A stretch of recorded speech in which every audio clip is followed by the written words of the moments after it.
Last time on Let's Play Sonic Fangames. Where's my hard drive? I guess I'm gonna have to go get one of my discs. Jams recovery disk. SR contains virus? Might as well pop it in. I have been living 5 years, tormenting that disc. Now it is time for my revenge. You're not seeing the last of me. Yeah, well, that's what you think. No one's gonna ever use this again. Has the virus been totally destroyed? Is the hard drive going to work again? Find out on the next episode of Let's Play Sonic Fangames.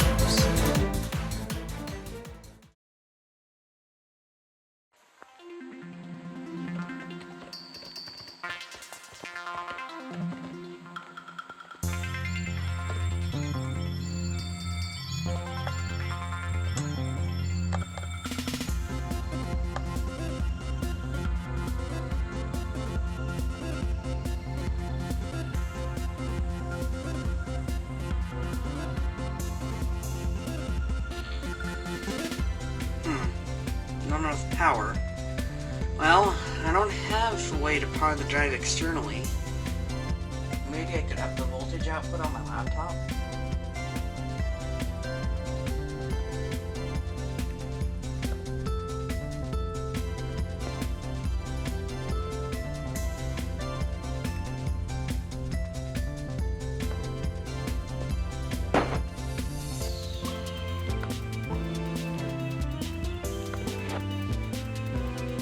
There we go.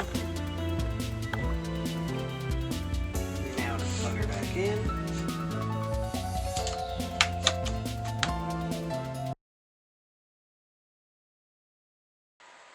What?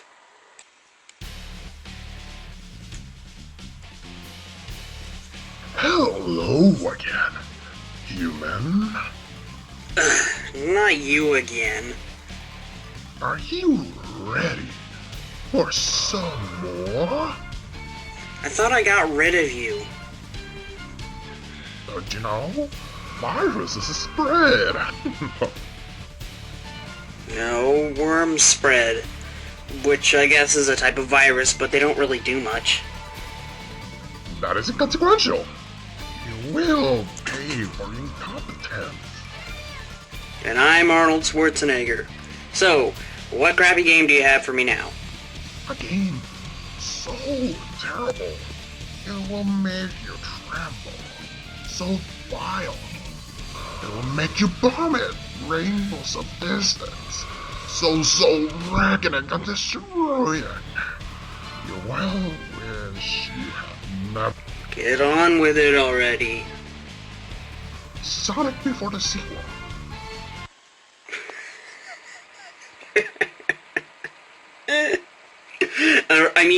Oh, no, not that game. So, Sonic before the sequel. What a complete opposite of a game compared to the last time. This game was developed by a guy who goes by Leg Feppard within a year. A year, you say? Why, yes, only twice as much time as last week's game. Don't let that fool you, though. This game has so much more going for it. It was made with Multimedia Fusion 2, that program made by the same company who wrote Cook and Play, and yet it's pretty much the best option for making fan games these days, beyond writing your own code. And it's been made so much easier thanks to a little engine called Sonic Worlds. The engine was developed because the most grueling aspect of making a fan game has always been making an accurate gameplay experience. So, the Multimedia Fusion programmers at the Sonic Fangames headquarters came together and created a really flexible Sonic engine and released it back in early 2007.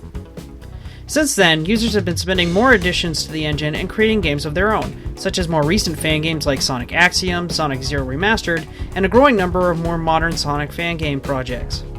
Unfortunately, fangaming in general has been on the low the past couple of years, but there have been a few notable releases, and this is one of them. Before I get started, I should probably note that there are 2 versions of this game, the original release and the Sage release. I will be playing the re-release for one reason and none other, the soundtrack. Composed by Falk, KGZ, Funk Fiction, and Ristar, this original rocking soundtrack is alone worth the admission here. And speaking of admission, we should take our seats and start the ride. Alright, so the game opens with a cutscene explaining... This whole game really is supposed to explain what happens between Sonic the Hedgehog 2 and Sonic the Hedgehog 1.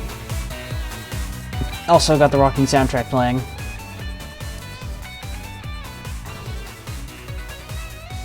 I'm ready. And then Tails is like looking out into the distance. Because I guess he doesn't know who Sonic is yet and all that. Sonic the Hedgehog, before the sequel. Let's get started. I think I already have a file. Yeah, we're just gonna go to normal mode. New game. I've already beaten this game. Hilltop Heights Zone is the first zone you play. This is the very first thing you see. Basically, it's a sky level in the beginning, and then kind of converts into more of a land-based level, forest level, with some rain. It's very interesting effects. Woo! What was the jump button? Okay, it's the Z button. The ZX Spectrum. It's really hard to lose control. Apparently. So anyway, this game is really long. It's like 10 zones or something like that. Whoa. And takes like 2 hours to beat, which is pretty long for a fan game. And as you can tell, the physics are pretty decent. They're a little floaty, admittedly, but really that doesn't bother me a whole lot. They're close enough to the physics in the original Sonic games that doesn't really bug me. But I know some people, they are particularly picky about how accurate they are, and this isn't entirely accurate, but your only other option is a washed-up Game Maker engine, or writing your own engine, which is just frustrating. I would know, I've tried doing it. Whoa! So the graphics are lifted, yeah, especially in the beginning of this game. The graphics are really lifted from other Sonic levels. Yeah, we got through the first act. Good. Later on, the graphics become more original. Just not here.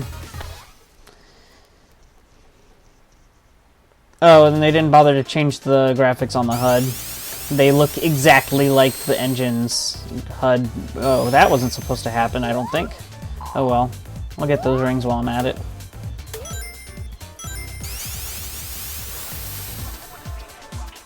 Anyway, so, I don't know, I do have some thoughts on this game, quite a few, actually. It's funny, because in this playthrough, I can't really complain about how terrible the game is, because really, the engine is solid enough, and graphic-wise, it's solid enough, that, I can't judge this as a fan game. I have to judge it more like a hack, even though it's not a hack of a Sonic game. And some people would say it's a bit nitpicky, but really that's what I have to do. And one of my problems with this game, one of the biggest problems, is mainly in its design, really. There's two main problems, but for me the first thing that really stood out was actually that the level designs really don't get interesting for quite some time. They all feel very samey, just with different graphics the first couple of zones. And it doesn't help that the second problem being, there's a lot of the same level tropes in this game. Lots of metro levels and grass levels. So, that's not to say that they don't try to vary them up. There are some decent variants and stuff. But overall, it does have that problem. Oh, great. Another thing is, in this game, Chaos Emeralds are a plot element and nothing else. You don't collect them. There are special stages, but all they do is give you chances to gain rings and get lives. That's pretty much it. So that does bother some people. Really didn't bother me that much, although it does kind of bug me that in order to get a perfect ending to this game, you have to get under a certain time limit, so basically you have to be a speedrunner. And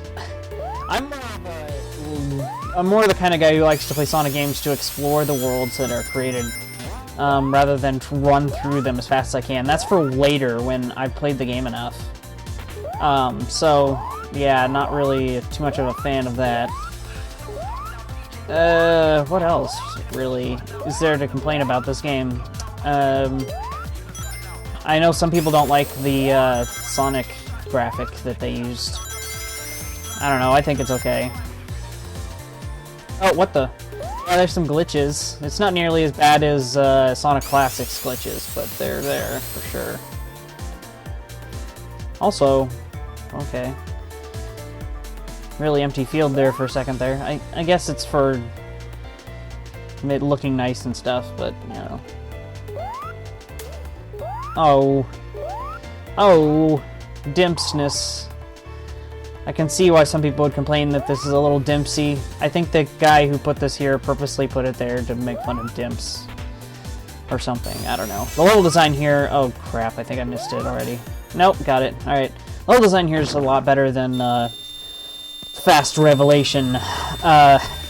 Lots. But there's still problems with enemy placement, mainly.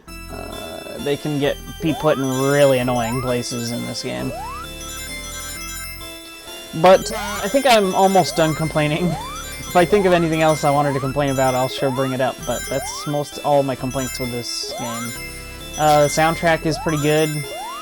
Actually, it's like the most stellar thing about this game, really, is the soundtrack. It's just consistently really well made. And I wouldn't say that it's like modern day soundtrack standards good, but it's good enough to at least be something I would listen to even when I'm not playing the game. But from what I've heard of the sequel to this game,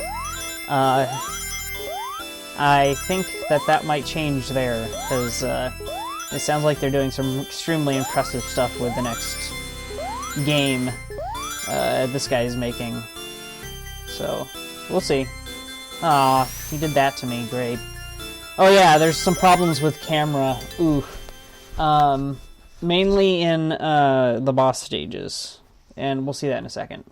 Cutscene time. This guy really likes the Sonic CD graphics, which don't blame him, but, you know. Also, Kirby music. Apparently the original release has tons of Kirby music. Oh, also the music. Oh. I guess it was trying to load it from the hard drive or something. Anyway. Yeah, so the problem is with these bosses in particular, the physics are really wonky, because the camera is supposedly moving forward with you, but not, and also the firing of the blasts there aren't really well timed. Seem to be sporadic. Boink! There we go, beat him. Take that, Eggmans! The Eggmoons.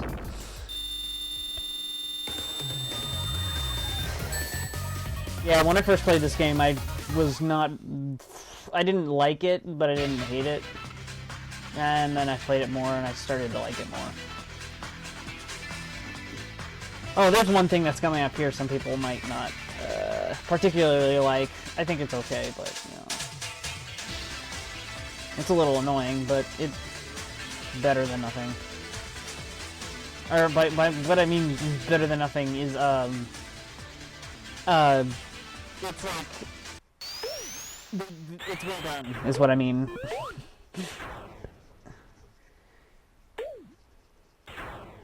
So, what I mean by all this is, every other zone you play as Tails. And if you are familiar with, the Sonic Adventure series, this is, especially Sonic Adventure 2, this is a running thing that is in that game, except for in that game it's a constant problem because you're basically switching between multiple modes that you have different amount of liking to. Whereas in this game, I really don't mind Tails stages that much. They can be a little obnoxious in their design sometimes, but yeah, it's pretty harmless. It still plays well. I obviously like Sonic's playable stages more. I like Tails more as a character. But that's about it. But yeah. Oh, and I remember one other thing that a lot of people don't really care for in this game. The climax of this game is really poor. Oh yeah, touch Fuzzy, get dizzy! Wow, wow. And there's one stage in here that is pretty awesome. I'll show you later. When you touch the fuzzy, it gets really interesting. So that was Tails level Act 1. Yeah. Yeah.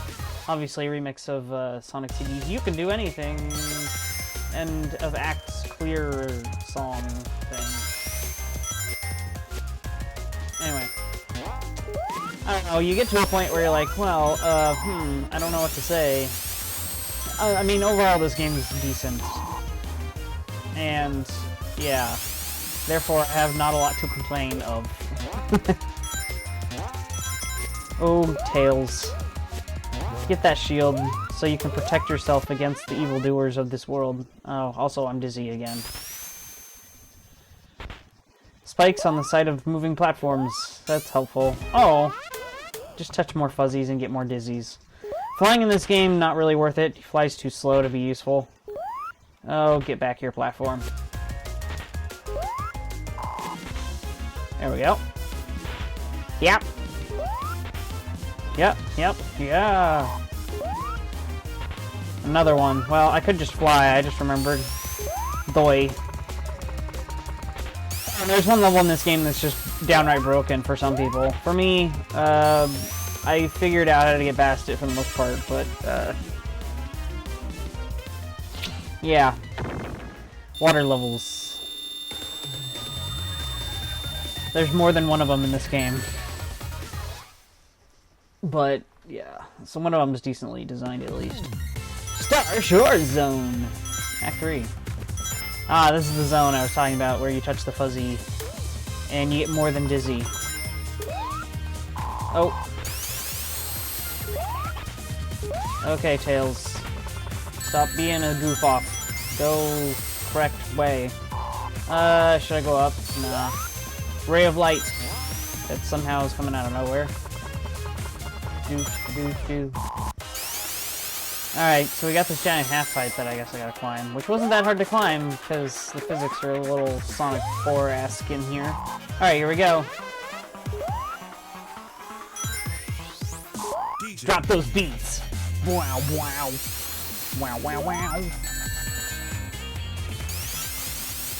Yeah, that could have lasted longer. Get down here, Fuzzy. There we go. Yeah, I don't really care for Dub that much, but yeah, I found it at least amusing. So, yeah.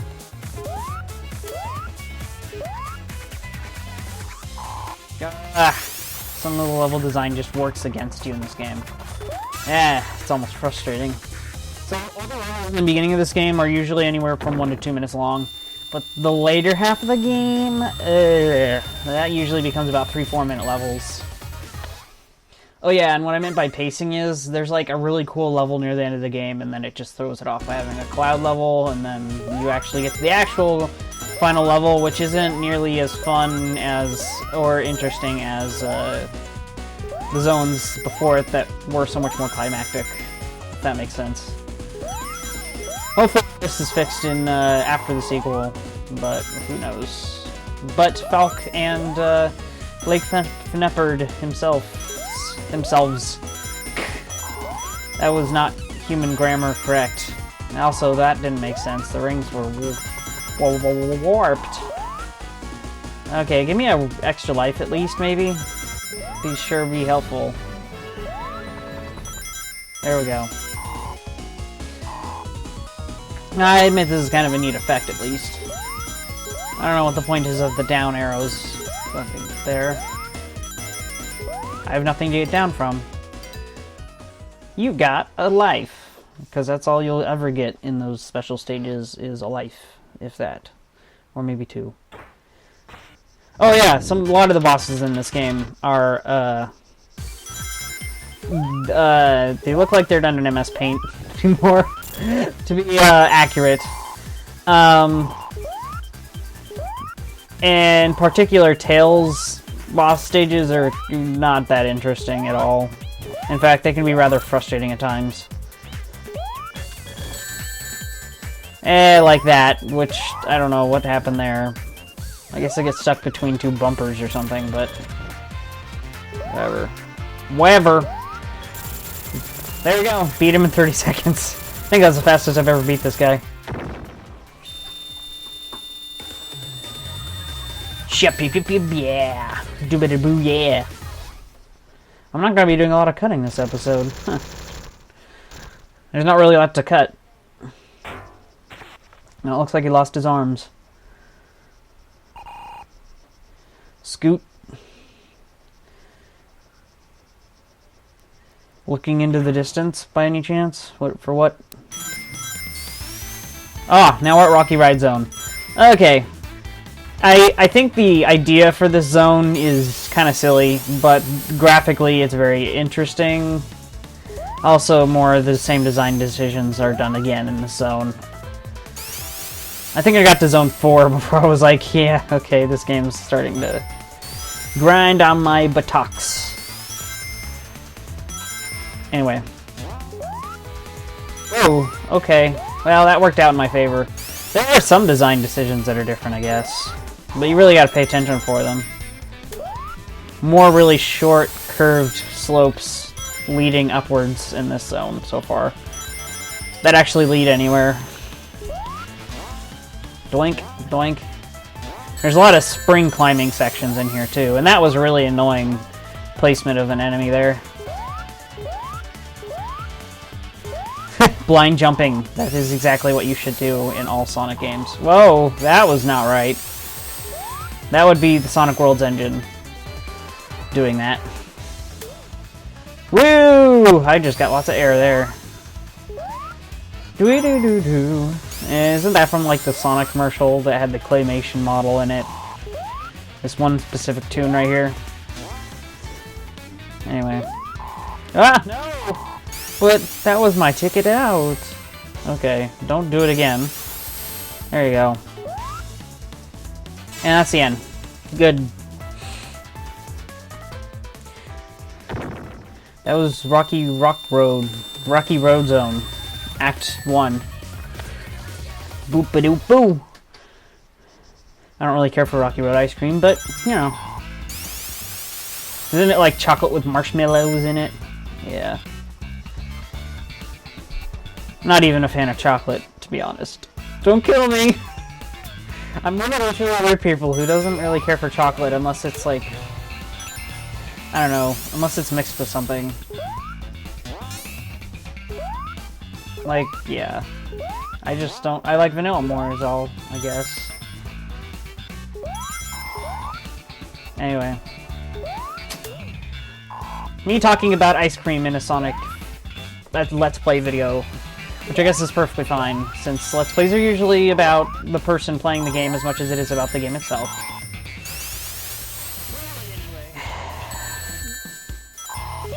You know, I find it kind of funny. Don't tell the virus this, but this game's actually pretty good. And you think maybe choose a harder, or a more frustrating game, but you know, whatever.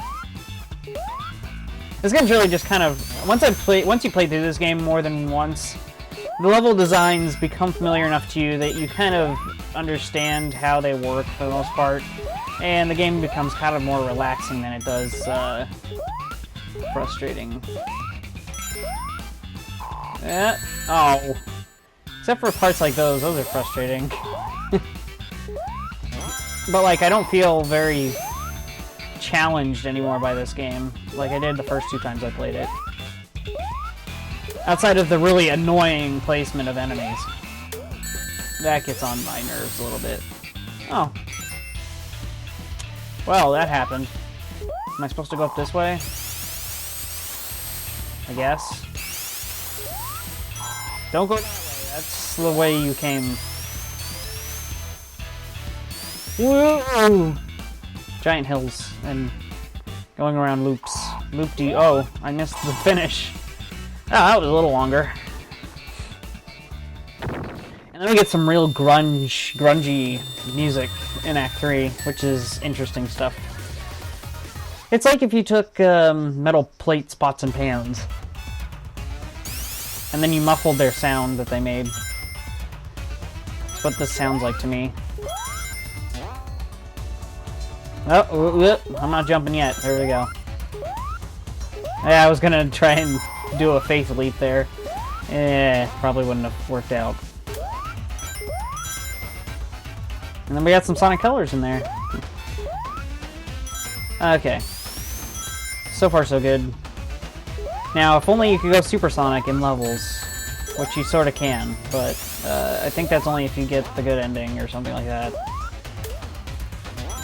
Thanks for telling me not to go down the hole right there that is clearly at the very border of the level. You know, is it just me, or... it seems like a lot of people don't like Sonic Colors that much. I kind of liked it, but... I can sort of understand why people don't like it, but at the same time, I don't know. Maybe it's because they're just like this. It's kind of like... You know, it's kind of bland to some people, these kind of games. They're very, classic-like, but the problem is, that's really the problem, is they're almost too much engulfed in the fact that they're based on the classic Sonic games that, they kind of spend too much time reveling in it. There's not a lot of new gimmicks or anything. And that's certainly true for the first couple of zones in this game. They're very uninteresting.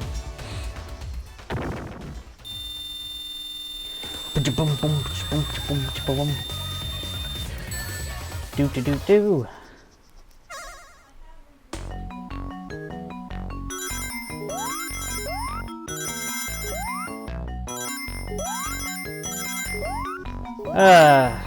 Things going on in the background. I will probably try to mute.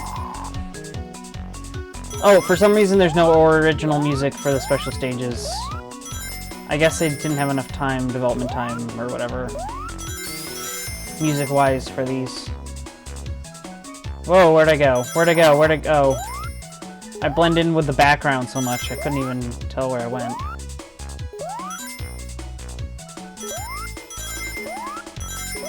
Anyway. There we go. That made the trip worth it, right there.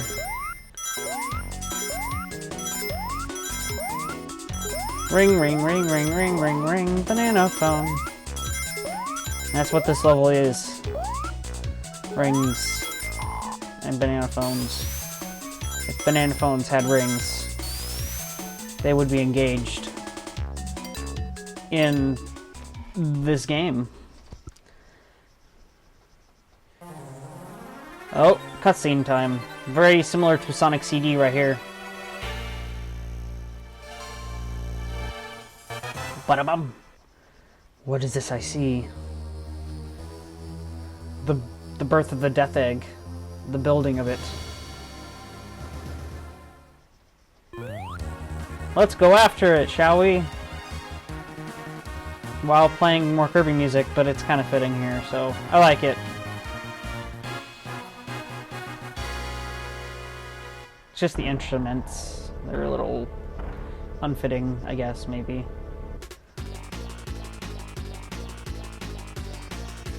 Oh yes, this boss.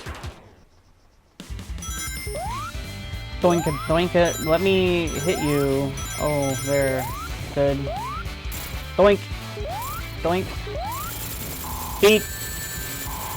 Half of it anyway, I think. Yeah, now you have to hit him in the head from the right. Which is where this boss becomes so much more frustrating. Because the timing just has to be just right and all that. Wait. Oh, here we go. Oh, I need a ring. There we go. He's firing fast. There we go. Now he's beat. Well, I'm gonna call that good for this game. Yeah, it's pretty good. I don't know why he gave me this game. We'll just end on this little cutscene here of basically Tails admiring Sonic, but then falling into a pit and going to Lost Level Zone. Hooray! Last! You're still alive. Well, I'll be... What, with weapons? I thought I was Arnold.